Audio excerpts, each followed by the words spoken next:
Hello dear students, welcome back to our YouTube channel R education classes for educators. तो आज की इस video में हम डिस्कस करने वाले हैं चैप्टर 8 फाइन आर्ट क्लास 12 का टॉपिक है चैप्टर भारत के स्वतंत्रता संघर्ष में भारतीय कलाकारों का योगदान। ठीक है, जैसे कि हम कई सारे लोगों का योगदान हमारे भारत के स्वतंत्रता संग्राम में, स्वतंत्रता के संघर्ष में पढ़ते हैं, वैसे ही हमारे जो भारत के कलाकार थे उनका भी बहुत बड़ा योगदान था हमारे स्वतंत्रता संघर्ष में। बिना उनके कलाकृतियों के हम जागरूक कैसे होते हैं। उन्होंने कलाकृतियों बनाकर उस समय के चल रहे जो चीज़ें थी उसको कलाकृतियों के माध्यम से हम तक पहुंचाया। बहुत सारे मतलब कि उस समय में इतने ज़्यादा इंटरनेट वगैरह तो था नहीं कि तुरंत वीडियो बनाया और यहाँ क्या हो रहा है, क्या गलत चीज़ें हो रही हैं, तुरंत पूरा फैल जाए, सब लोग जागरूक हो जाए। तो ऐसा कुछ भी सिस्टम नहीं था उस समय। उसमें क्या किया जाता था, लोगों को जागरूक करने के लिए कलाकृतियों के माध्यम से उसको पब्लिश किया जाता था, बहुत जगह पहुंचाया जाता था। जैसे कहीं बहुत बड़ा सम्मेलन हो रहा है तो वहाँ पे उस सम्मेलन में कई सारी कलाकृतियाँ बनाकर उस सम्मेलन में वहाँ शामिल किया जाता था और उस समय क्या चल रहा है, हमारे चारों तरफ क्या गलत हो रहा है, क्या सही हो रहा है, वहाँ पे दिखाकर हमें जागरूक किया जाता था। तो उस समय जो भारतीय कलाकार थे भारत के स्वतंत्रता संघर्ष में, उन्होंने बहुत बड़ा योगदान दिया अपने कलाकृतियाँ बनाकर। ठीक है, हमें जागरूक करने का काम किया। तो चलिए पढ़ते हैं क्या लिखा हुआ है। 1857 ईस्वी में 1857 ईस्वी में अपनी स्वतंत्रता के लिए भारतीय द्वारा किया गया पहला जो प्रयास था वो ब्रिटिश सरकार द्वारा कुचल दिया गया। ठीक है, जो 1857 में पहली बार प्रयास किया गया भारतीय कलाकारों द्वारा, वो ब्रिटिश सरकार के दमन चक्र के चलते कुचल दिया गया था। ठीक है, इसके बाद भारतीय परंपराएं, कला व संस्कृति से संबंधित प्राचीन ज्ञान की श्रेष्ठता को ब्रिटिश दुष्प्रचारकों के प्रयास से हेय दृष्टि से देखा जाने लगा। ठीक है, जो हमारे भारत की परंपराएं थी, जो कला थी, जो संस्कृति थी, जो कल्चर था, उससे संबंधित जितने भी प्राचीन ज्ञान थे, जो उसकी श्रेष्ठता थी, वो जो ब्रिटिश दुष्प्रचारक थे, ठीक है, जो ब्रिटिश दुष्प्रचारक थे उनके द्वारा हेय दृष्टि से देखा जाने लगा।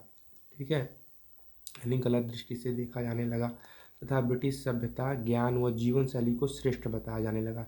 जो ब्रिटिश की जीवन शैली, जो ब्रिटिश सभ्यता थी, जो उनकी जीवन शैली थी, उसे श्रेष्ठ बताया जाने लगा। ठीक है, उनके ही जैसा बहुत सारे लोग जो कुछ अंग्रेजी पढ़ लिख लेते थे, अपने आप को बहुत ही बुद्धिमान समझने लगते थे, तो वो भी ब्रिटिश के जीवन शैली को अपना लिया करते थे और अपनी भारत की जो शैली थी, जो प्राचीन शैली थी, जो उसकी गुणवत्ता थी, उसको हीन भाव से देखते थे और उसका अपमान करते थे। ठीक है, जैसे कि आज के समय में भी क्या हो रहा है, हम मॉडर्नाइजेशन के नाम पे क्या कर रहे हैं, वेस्टर्नाइजेशन कर रहे हैं। ठीक है, वेस्टर्न कल्चर को अपना रहे हैं और उस वेस्टर्न कल्चर को अपनाकर हम ऐसा समझते हैं और खुद को बहुत महान समझते हैं कि हम मॉडर्न हो गए हैं। ऐसा कुछ भी नहीं है। मॉडर्न होना है कि हम चीज़ों को समझे, चीज़ों को, अपने समय को बचाकर हम ज़्यादा से ज़्यादा अच्छी चीज़ें कर सकें। ठीक है, जैसे हमें, अगर आप मॉडर्न हैं तो मॉडर्न होने का मतलब ये है कि आप पेड़ लगाएं। ठीक है, मॉडर्न सोच से होते हैं। ठीक है, पहनावे से नहीं होते हैं। जैसे कि आजकल सब लोग क्या है कि फटे पुराने जीन्स पहन लिए और आप खुद को मॉडर्न समझते हैं। ठीक है, अगर जीन्स फटा भी नहीं है ना तो उसको जानबूझकर उसको ऐसे फाड़ के और ये कहेंगे ये मॉडर्न स्टाइल है। तो मॉडर्न स्टाइल नहीं है, दैट वो वेस्टर्न स्टाइल है। ठीक है, आप पश्चिमी संस्कृति की ओर मूव कर रहे हो। हमारी जो भारत की संस्कृति है वो हमें ये जीन्स टॉप वगैरह ये का मतलब कटे फिटे कपड़े नहीं पहनना सिखाती। हमारी जो भारत की संस्कृति है, हमें धोती कुर्ता पैंट शर्ट भी आप पहन सकते हो। ये मैं नहीं कह रहा कि आप किसी पश्चिमी संस्कृति को ना अपनाएं। आप पश्चिमी संस्कृति को, जो भी चीज़ें हैं, मतलब कहने का मतलब ये है जो अच्छी चीज़ें लीजिए, ना कि ख़राब चीज़ें। ठीक है, अब फटी चीज़ें पहन के ना चलिए जो पश्चिमी संस्कृति में होती है। और वैसे भी जो जितनी भी हमारी भारत की जो संस्कृति है वो सभी संस्कृतियों से श्रेष्ठ है, आप खुद देख सकते हो। ठीक है, आज सब देख रहे हैं कि इंग्लिश टॉयलेट बनवा रहे हैं और अपने आप को बहुत ही अमीर समझने लगते हैं कि हमारे यहाँ तो इंग्लिश टॉयलेट है, हम बहुत वो है। मतलब बहुत सारे हमने देखा है गाँव में कि आज सब वेस्टर्न कल्चर को अपनाने में बहुत ही ज़्यादा मॉडर्न महसूस करते हैं, लेकिन ऐसा कुछ भी नहीं। मॉडर्न होना ये है कि आज जो MRI स्कैन जैसी मशीनें आ गई हैं, मेडिकल में इतनी वृद्धि हो रही है, बहुत सारी ये चीज़ें मॉडर्न है। ये चीज़ हमारे जो डेवलपमेंट हो रही हैं, ये चीज़ें मॉडर्न है। जो हमारे लाइफ को इजी बनाए वो चीज़ें मॉडर्न है, ना कि वो चीज़ें जो हमारे लाइफ को एक नई ही दिशा में लेकर जाए जो कि अंधकार से पूरी भरी हुई है, ठीक है। वहाँ पे ऐसी ऐसी चीज़ें होती हैं, ठीक है। जैसे कि बहुत लोग आज सिगरेट पीने में बहुत बड़ा स्टाइल समझते हैं, ठीक है।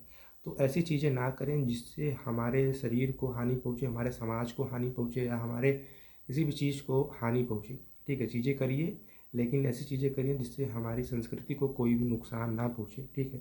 अपने दायरे में ही रह के, हर चीज़ों की एक लिमिट होती है, उसी में रह के हमें अपने कार्य को करना चाहिए, ठीक है। और दूसरों की चीज़ों को श्रेष्ठ बताने के चक्कर में कभी भी अपनी चीज़ों को हमें अपमानित नहीं करना चाहिए, ठीक है। बहुत सारी जगह हम देखते हैं कि अंग्रेजी को ज़्यादा महत्वता दी जाती है हिंदी के मामले में। मैं ये नहीं कहता आपको अंग्रेजी नहीं बोलना चाहिए, अंग्रेजी बोलिए, अच्छी बात है। आपको इंग्लिश आती है, इंग्लिश ही नहीं, इंग्लिश, जर्मन, फ्रांस, आपको कई सारी लैंग्वेजेस आती है, तो आप अच्छे हैं। आपको चीज़ों की सीखने की आपके अंदर जो रुचि है, अच्छी बात है। लेकिन वहाँ पे अगर आपको हिंदी आती है, हिंदी में बोल के आप काम, सभी लोग वहाँ हिंदी में बात कर रहे हैं, तो आप वहाँ इंग्लिश बोल के बहुत ज़्यादा स्टाइल ना मारिए, ठीक है। कि हिंदी का सम्मान कीजिए, हिंदी ही आपकी क्या है, मातृभाषा है। हिंदी जो है उसका सम्मान कीजिए, ये बात नहीं है। इंग्लिश बोलना है बोलिए, लेकिन अपनी चीज़ों का अपमान करके दूसरों को सम्मान देना ये सही नहीं है, ठीक है। सभी की माँ होती है, सभी की माँ का सम्मान करना चाहिए, लेकिन अपनी माँ का अपमान करके दूसरे की माँ का सम्मान करना ये श्रेष्ठता नहीं है। तो चलिए अपने टॉपिक पे आते हैं। यही चीज़ें उस समय भी थी जो आज देखने को मिल रही हैं। कहते हैं ना, हिस्ट्री रिपीट इटसेल्फ, तो वही भी हो भी रहा है। अंग्रेजी पढ़े लिखे बहुत से भारतीय जो युवा थे, ठीक है, उनके इस दुष्प्रचार से सहमत होते दिखे। जो थोड़ा बहुत इंग्लिश बोलना जान जाते थे तो भी ब्रिटिश लोगों का साथ देने लगते थे। लेकिन भारतीयों की बड़ी संख्या, जिनमें जाने माने विद्वान विचारक भी थे, लेकिन जो एक एक बड़ी संख्या हमारे भारतीयों की थी, जिनमें जाने माने विद्वान थे, विचारक भी थे, ब्रिटिश शासकों द्वारा किए जा रहे दुष्प्रचार के विरुद्ध न केवल खड़े दिखे, जो भी दुष्प्रचार किया जा रहा था ब्रिटिश शासकों द्वारा हमारे कल्चर को लेके, हमारे कलाकृति को लेके, जो भी वो गलत गलत फैला रहे थे, प्रचार कर रहे थे उसके बारे में, उसके विरुद्ध वे न केवल खड़े दिखे, अपितु उन्हें प्राचीन भारतीय सभ्यता, ज्ञान, संस्कृति व कलाओं पर गर्व था। उनकी जो भारतीय संस्कृति थी, उनकी जो ज्ञान थे, जो कलाकृतियाँ थी, उन्हें उन पर गर्व था। उनमें से केवल कुछ लोग 19वीं सदी के अंतिम 2 दशकों में ऐसे संगठन बनाने आरंभ करते हैं जो ब्रिटिश दुष्प्रचार को झटका है। तो उनमें से जो कुछ लोग थे 19वीं सदी के अंतिम 2 दशक में कुछ ऐसे संगठन, कुछ ऐसे ऑर्गेनाइजेशन बनाने आरंभ कर दिए जिससे जो ब्रिटिश दुष्प्रचारक थे उन्हें झटका लगा, ठीक है। इस तरह की पहल जो थी, इस तरह की जो शुरुआत थी, जो पहल थी, बंगाल प्रांत में कलकत्ता से हुई, जो कि तत्कालीन भारत में नव ज्ञान का केंद्र माना जाता था, ठीक है। जो पहल थी उसकी बंगाल प्रांत में कलकत्ता से हुई और वो जो तत्कालीन भारत में नव ज्ञान का केंद्र माना जाता था। यहाँ पर सांस्कृतिक, सामाजिक, राजनैतिक संगठनों का गठन होना आरंभ हो गया था। कहाँ? कलकत्ता में। साथ ही गुप्त रूप से कार्यरत कई क्रांतिकारी व आंदोलनकारी संगठन भी अपनी नींव मजबूत करने में लगे हुए थे। Sorry for any error word. देखिए हिंदी जो है ना वो कठिन ज़रूर है, लेकिन हिंदी, देखिए कहते हैं ना कि कोई भी रास्ता कठिन होता है लेकिन वो सफलता की तरफ हमें ले जाता है। तो हिंदी कठिन है लेकिन हमारी मातृभाषा है और इसे बोलने में हमें हमेशा गर्व महसूस होना चाहिए, ठीक है। तो आंदोलनकारी संगठन में भी अपनी नींव मजबूत करने में लगे हुए थे। जो भी सीक्रेटली वर्क कर रहे थे वहाँ पे, जो आंदोलनकारी थे, जो क्रांतिकारी थे अपने देश के लिए, तो वहाँ पे जो संघर्ष कर रहे थे, ठीक है, वो अपनी नींव मजबूत करने में लगे हुए थे वहाँ पे। 1885 ईस्वी में भारतीय राष्ट्रीय कांग्रेस की स्थापना एक रिटायर्ड ब्रिटिश अफसर A.O. ह्यूम ने कुछ भारतीयों की सहयोग से इसलिए की ताकि ब्रिटिश सरकार के विरुद्ध बन रहे विभिन्न क्रांतिकारी संगठनों के प्रभाव को कम किया जा सके, ठीक है। 1885 ईस्वी में जो भारतीय राष्ट्रीय कांग्रेस, जो कांग्रेस पार्टी अभी देख रहे हैं आप, इसकी स्थापना एक ब्रिटिश अफसर A.O. ह्यूम ने की थी, ठीक है। तो इसका ये मतलब नहीं है कि वो कांग्रेस खराब है अगर किसी अंग्रेज ने कर दी इसकी स्थापना। इसकी स्थापना अंग्रेज ने जरूर की थी लेकिन कुछ भारतीयों के सहयोग से की थी और वही भारतीय बाद में जाके आवाज़ उठाना बुलंद किए। जो भी भारत पे हो रहे अत्याचार थे, धीरे ही धीरे सही, लेकिन इन्होंने आवाज़ उठाया और ब्रिटिश से लड़ाई भी की, ठीक है। वैसी लड़ाई नहीं कह सकते, अहिंसावादी, ठीक है। तो 1885 ईस्वी में भारतीय राष्ट्रीय कांग्रेस की स्थापना एक रिटायर्ड अफसर ए.ओ. ह्यूम ने कुछ भारतीयों के सहयोग से इसलिए की ताकि जो ब्रिटिश सरकार के विरुद्ध जो उस समय क्रांतिकारी लोग थे, आंदोलनकारी लोग थे, जो चीज़ें ये जो भी उनके विरुद्ध क्रांतिकारी संगठनों के प्रभाव थे उसको कम किया जा सके। इस कारण से ए.ओ. ह्यूम ने भारतीयों की सहायता से एक भारतीय राष्ट्रीय कांग्रेस की स्थापना 1885 ईस्वी में की थी। लेकिन हुआ क्या, भारतीय राष्ट्रीय कांग्रेस का पहला जो अधिवेशन था वो दिसंबर 1885 ईस्वी को व्योमेश चंद्र बनर्जी की अध्यक्षता में मुंबई में हुआ। ठीक है, जो पहला अधिवेशन था कांग्रेस का, ये भी इम्पोर्टेंट हो जाता है। जो भारतीय राष्ट्रीय कांग्रेस का पहला अधिवेशन था वो कब हुआ था और कहाँ हुआ था, तो दिसंबर 1885 ईस्वी में हुआ था, मुंबई में व्योमेश चंद्र बनर्जी की अध्यक्षता में हुआ था। इस संगठन ने धीरे धीरे ही सही भारतीयों पर हो रहे अत्याचारों व भारत विरोधी ब्रिटिश नीतियों के विरुद्ध आवाज़ उठाना आरंभ कर दिया। ठीक है, जो भी भारतीयों पे अत्याचार हो रहे थे ब्रिटिश द्वारा, उस पर आवाज़ बुलंद करना इन्होंने स्टार्ट कर दिया था। ठीक है,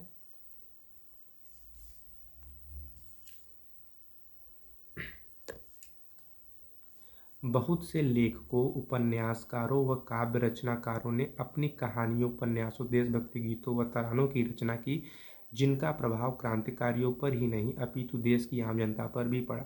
बहुत से ऐसे लेखक थे, उपन्यासकार थे, काव्य रचनाकार थे, जिन्होंने ऐसी कुछ देशभक्ति गीतों व तरानों की रचना की जिनका सीधा प्रभाव क्रांतिकारियों पर ही नहीं बल्कि देश की आम जनता पर भी पड़ा।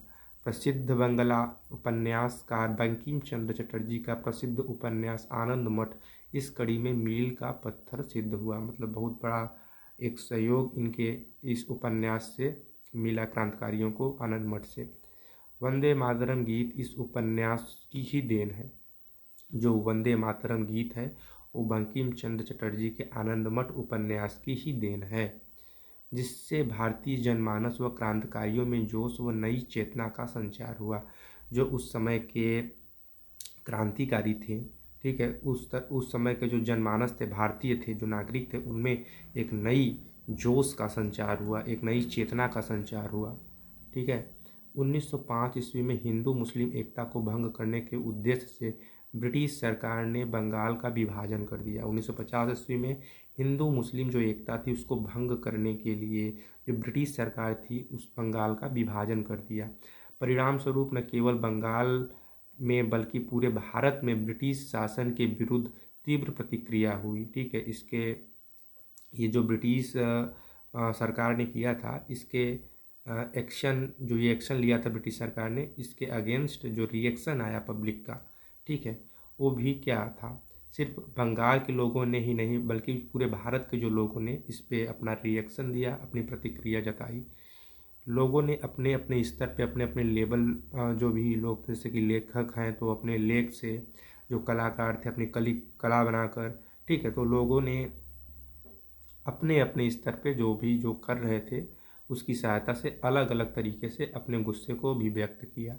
बंगाल के कुछ प्रतिष्ठित चित्रकार व केवल और कला प्रेमियों ने 1907 ईस्वी में Indian society of oriental art नामक संस्था की स्थापना की। इस संस्था का मुख्य उद्देश्य मॉडर्न रिव्यू व प्रवासी नामक पत्रिकाओं में कला क्षेत्र में नए प्रतिमानों को प्रकाशित करवाना था। और ये लाइन आपके लिए इम्पोर्टेंट हो जाती है एग्जाम के पॉइंट ऑफ व्यू से कि 1907 में जो Indian society of oriental art नामक संस्था थी, इसकी स्थापना हुई। इस संस्था का मुख्य उद्देश्य क्या था, मॉडर्न रिव्यू व प्रवासी नामक पत्रिकाओं में कला क्षेत्र के नए प्रतिमानों को प्रकाशित करवाना था। इस संस्था ने मुद्रण की नई तकनीकी सीखने के लिए कुछ जिज्ञासु कलाकारों को प्रशिक्षण हेतु इंग्लैंड व जापान भेजा। ठीक है, ये जितनी भी लाइनें यहाँ पे नीचे दी गई है ये पूरा पैरा ही आपके लिए इम्पोर्टेंट हो जाता है। छपाई की नई विधि से उन लोकप्रिय चित्रों को बेहतर ढंग से ज़्यादा संख्या में छापा गया जिनकी सर्वत्र मांग थी। ठीक है, यहाँ पे नीचे देखते हैं, भगनी निवेदिता, नंदलाल बोस, असित कुमार हलदार, समरेंद्र नाथ तथा लेडी हैरिंगम के सहयोग से अजंता, एलोरा व बाघ की गुफाओं में संरक्षित महान भारतीय कलाकृतियों को प्रतिकृति जो थी उसकी जब यूरोप की कई पत्रिकाओं में छपी तो यूरोप वासियों को इस भारतीय प्राचीन संग्रह की महानता का पता चला और यूरोप में भारतीय चित्रकला व मूर्तिकला की विशिष्टता स्थापित हो गई। ठीक है, तो यहाँ पे अजंता एलोरा की जो बाघों की गुफाओं में संरक्षित महान भारतीय कलाकृतियाँ की जो प्रतिकृति जब यूरोप की पत्रिकाओं में छपी तो यूरोप वासियों को इस भारतीय प्राचीन संग्रह की महानता का पता चलता है और यूरोप में भारतीय चित्रकला की और मूर्तिकला की जो विशिष्टता थी वो स्थापित हो गई, यानी फेमस हो गया वहाँ पे यूरोप में जो भारत की चित्रकला मूर्तिकला थी वो जब यूरोप के पत्रिकाओं में छपी तो वहाँ पे हमारी जो भारत की चित्रकला जो मूर्तिकला थी वो बहुत ज़्यादा फेमस हो गई। यहाँ पे भारत माता के भी कई चित्र बनाए गए हैं। भारत माता से भारत देश में हम रहते हैं तो भारत को हमने माता की उपाधि दी, उनका चित्र बनाया ताकि इमोशनली सारे जो भारतवासी हैं वो यूनाइट हो सकें, वो एकता उनके अंदर आ सके। ठीक है, जब एकत्रित होंगे हम लोग तभी उस ब्रिटिश जो शासक थे वो बहुत ही कह सकते हैं मजबूत थे, इसलिए उनके अगेंस्ट अगर हमको लड़ना है तो एकता होना चाहिए हमारे अंदर, एकजुट हमें होना था। इसलिए भारत माता का चित्र बनाया गया ताकि सभी लोग एकजुट हो सके। ठीक है, तो भारत माता व ऊपरी हवा के सिद्ध लोग नामक चित्रों में रविन्द्रनाथ ने देशभक्त का प्रतिमान स्थापित किया। भारत माता व ऊपरी हवा के सिद्ध लोग नामक चित्रों से रविन्द्रनाथ ने देशभक्ति का प्रतिमान स्थापित किया। उनके इन चित्रों की सर्वत्र प्रशंसा हुई। ठीक है, सभी जगह इन चित्रों की उनकी प्रशंसा हुई। द्विजेंद्र पाल राय ने गीत पर आधारित भारत माता का दूसरा चित्र द्विजेंद्र लाल राय ने गीत पर आधारित भारत माता का दूसरा चित्र श्री पूर्ण घोष द्वारा बनाया गया। ये भी इम्पोर्टेंट पैरा है। ठीक है, यहाँ पे भारत माता का जो पहला चित्र था वो किसने बनाया था? रविन्द्रनाथ टैगोर ने। और जो दूसरा चित्र था वो श्री पूर्ण घोष ने बनाया था। और वह जो भारत माता का दूसरा चित्र वो किस पे आधारित था? द्विजेंद्र लाल राय के गीत पर आधारित था। ठीक है, इस चित्र में एक सुंदर तेजस्वी महिला को लाल किनारे वाली नीली साड़ी पहने हुए समुद्र के पानी से ऊपर उठते हुए दिखाया गया था। उसने हाथ में पके हुए धान की बालियां पकड़ी रखी थी। सिर पर बर्फ़ से ढका हिमालय, ठीक है, सिर पर जो था वो बर्फ़ से ढका हिमालय हीरे जड़ित मुकुट के समान दिखाई देता था तथा गले में मोतियों का हार झूलता दिखाई गया था। भारत माता का एक और चित्र जो यथार्थ से परिपूर्ण है अमृता शेरगिल ने बनाया था। जो भारत माता का तीसरा चित्र था, ठीक है, वो किसने बनाया था? अमृता शेरगिल ने बनाया था, जो यथार्थ से परिपूर्ण है। भारत माता के इस चित्र में एक वृद्ध महिला को सफ़ेद साड़ी पहने हुए अपनी गोद में एक नन्हा नग्न बालक लिए हुए तथा फटी पुरानी साड़ी पहने दूसरी बालिका को पकड़े हुए दिखाया गया था। उन सबके चेहरों पर कष्ट व वेदना के गहरे चिन्ह स्पष्ट दिखाए गए थे। अमृता शेरगिल ने जो ये चित्र बनाया था भारत माता का, वो ये दिखा रहा था कि कितना अत्याचार भारत पे हो रहा है ब्रिटिशों द्वारा। ठीक है, लूटपाट करके ले जा रहे हैं और वहाँ के जो भारतवासी है उन पे बहुत ज़्यादा अत्याचार किया जा रहा है। तो उससे जो हमारी भारत माता है बहुत ही कष्ट और वेदना में है। और जो वे बालक लिए हुए हैं वो भारतवासी को दर्शाता है। जो भारतवासी हैं वो भारत माता की ही संतानें हैं। तो जो वो बच्चे लिए हुए हैं वो भारतवासियों को दर्शाता है कि उन पे अत्याचार हो रहा है। ठीक है, ये अमृता शेरगिल द्वारा जो बनाया चित्र था भारत माता का, वो यही सब दर्शाता था। 1919 ईस्वी में हुए जलियांवाला बाग नरसंहार पर गगनेन्द्र द्वारा बनाया गया व्यंग्य चित्र पंजाब में शांति घोषित ने भारतीयों में अंग्रेजों के प्रति घृणा को प्रबल कर दिया था। ठीक है, जो जलियांवाला बाग नरसंहार हुआ था जिसमें जनरल डायर ने गोलियां चला दी थी मासूम जनता पे अमृतसर में, तो वहाँ पे क्या हुआ कि गगनेन्द्र द्वारा एक चित्र बनाया गया पंजाब में शांति घोषित चित्र बनाया गया था जो एक व्यंग्य चित्र था। ठीक है, जो भारतीयों में अंग्रेजों के प्रति घृणा को प्रबल कर देता है, बढ़ा देता है। नंदलाल बोस द्वारा चित्रित सती, सती की मृत्यु व अग्नि देवता जैसी कृतियों ने भारतीय पारंपरिक चित्रकला को पुनर्जीवित करने का कार्य किया था। 1938 ईस्वी में भारतीय राष्ट्रीय कांग्रेस के हरिपुरा सम्मेलन के लिए बनाए गए पंडाल के पैनल पर भारतीय लोक कला व भारतीय जनजीवन को नंदलाल बोस ने इस तरह चित्रित किया कि भारत के प्रत्येक भाग में से जो आए प्रतिनिधि थे उनके काम की बहुत प्रशंसा की। इस तरह स्वतंत्रता के लिए किए जा रहे महायज्ञ में भारतीय कलाकारों ने अपनी आहुतियाँ दी, अपना योगदान दिया उसमें, ठीक है।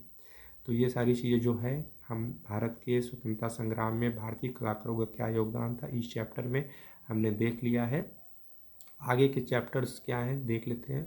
तो अगली वीडियो में हम उस पर ही डिस्कस करेंगे भारतीय राष्ट्रीय ध्वज का विकास। भारतीय राष्ट्रीय ध्वज का विकास कैसे हुआ आगे की वीडियो में हम डिस्कस करें। आज के लिए इतना ही, मिलते हैं अगले वीडियो में। धन्यवाद।